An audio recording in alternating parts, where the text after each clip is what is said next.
Don't often see such big waves coming off the Bowron Lake because the wind usually goes that way. They're pounding in, big surf. Ridiculous.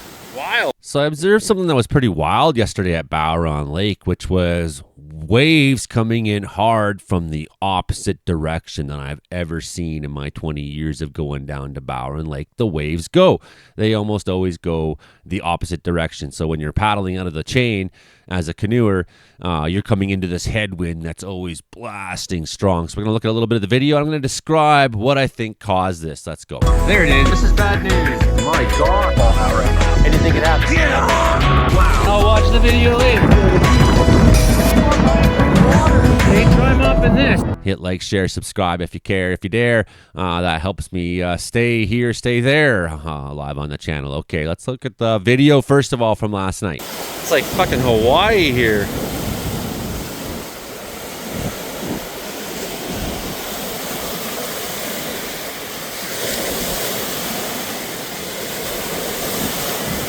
This is really extraordinary, actually. We had a couple factors line up yesterday that might have helped this happen. One, first of all, is we had really strong winds that were pounding in through here yesterday. Really strong winds. So that would be blowing all that water in the Bowron system down the lake and stacking it up through the day as that wind was unrelenting. This is really, really extraordinary. I've never seen the waves here do this. Like, it's really extraordinary. Well, it's because the wind never comes from that direction.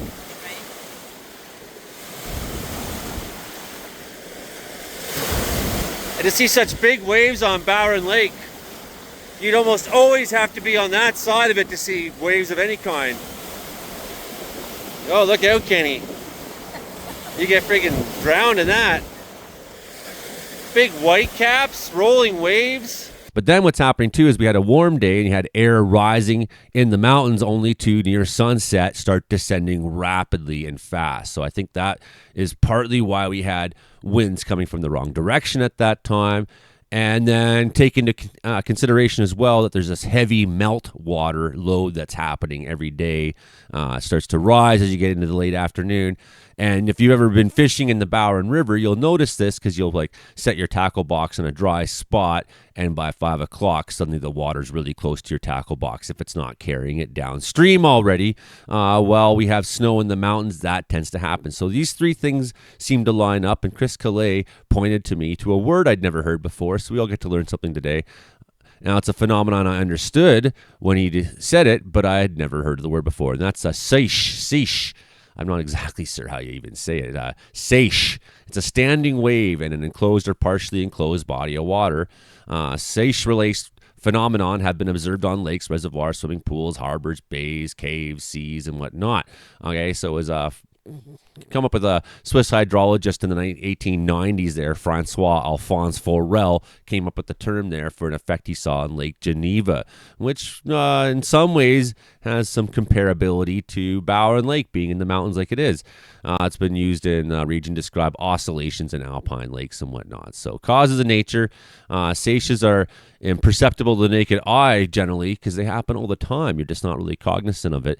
The effect is caused by resonances in a body of water that has been disturbed by one or more factors, often meteorological effects, wind, atmospheric pressure variations, seismic activity, or tsunamis can be part of it.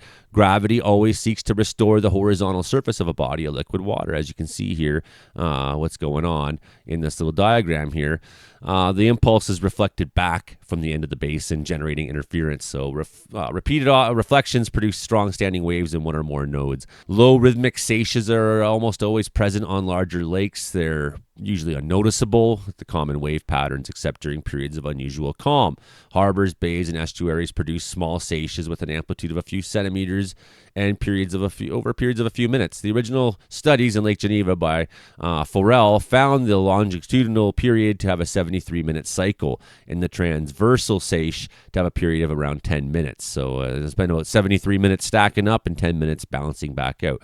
Another lake well known for its seiches is New Zealand's Lake Waka Tipu, which varies in its surface height at Queenstown by 27 centimeters in a 27-minute cycle. 20 centimeters change over this 27-minute cycle. They can form in enclosed areas. The North Sea often experiences a lengthwise seiche with a period of about 36 hours. So we got low water advisories for portions of the Great Lake when the seiches there are 2 feet or greater to occur. Lake Erie is particularly prone to wind-caused seiches because of its shallowness and elongation on a northeast-southwest axis. Bowron Lake is pretty shallow too. It's one of the shallower lakes around, so that is something to take into consideration, right?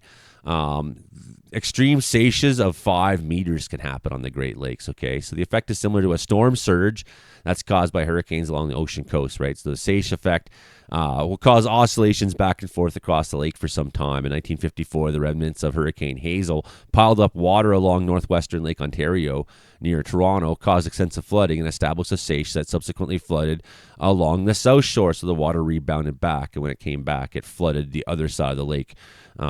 Despite the fact that the storm had pushed all the water away, the water came back. So they can occur very quickly. In 1995, a large seiche on Lake Superior caused the water level to fall and rise by 1 meter within 15 minutes, leaving some boats hanging from the docks and their mooring lines when the water retreated. So seismically active areas are a significant risk from seiche. Geological evidence indicates that the shores of Lake Tahoe might have been hit by seiches and tsunamis as much as 10 meters in the past. Wow, earthquake-generated seiches can be observed thousands of miles away from the epicenter of a quake. So I don't think this was earthquake caused though, so we'll skip on that and we'll go have a look underwater internal waves. So this kind of gives you a bit of the structure of how the wind's blowing it all sort of one direction, and then the water has to rebalance itself, and you see how there's a roly-poly period of it coming, and especially we had the wind going one way and then turning around and coming the other. So all the water stacking up at one end of the lake, and then the wind turning around blowing it straight back. Man, imagine being the lucky paddlers getting to come across the Bowron Lake on this. Usually you're coming into this kind of waves when you're paddling out of the circuit after you've been a week now in the chain. You've gone all the way around the Bowron Provincial Park chain, and then you got to face the headwind up the Bowron River Valley, which is almost always consistently always pounding that way. I mean, we come across the jet boat when I worked for Parks, it'd be slap, slap, slap, slap, slap, slap, slap, slap. Unbelievable to see the waves going this direction. It's like a complete reversal. Guess I'll have to figure that out. And just to give you a little bit of a view of how extraordinarily weird the wind patterns are in the Bowron chain. So it's like here I was talking about where you canoe the whole chain and you're coming on out and you're actually heading north as you're coming out. It doesn't feel like that at the time, but you're heading kind of in a north bent as you're coming out of the park and coming out. So unusually, the winds on the Bowron River seem to come flying down the Bowron River chain. They descend off of Twin Sisters as well, descend off some of the higher country around here, funnel down in this low, big Bowron Valley, and then up the lake. So even though the access for the wind seems to be mostly in this northwest section because it's kind of blocked off more or less, so your winds seem to always kind of come from this northwest bent here on Bowron Lake. So you're like paddling against it. It's hard paddling to go against it. To see that wind come out of that southeast is highly unusual. And I think that's because the warm air had stacked up in the mountains that day and then eventually cooled and descended as it did, right? So all that wind pushing warm air up against the mountains, against the cooler mountains, you just had a bit of a reverse effect come off the mountains at the end of the day. So several things I think played into this, plus how much water was melting and available. Small local things that if you're not paying attention, you might not notice someday. Like, hey, wait a second, the waves don't usually do that on this side of the lake. Anyways, I hope you found that interesting. I sure did at the time. I was pretty wowed, pretty shocked. Okay, hit like, share, subscribe. We'll see you around. Thanks, everybody. Bye now.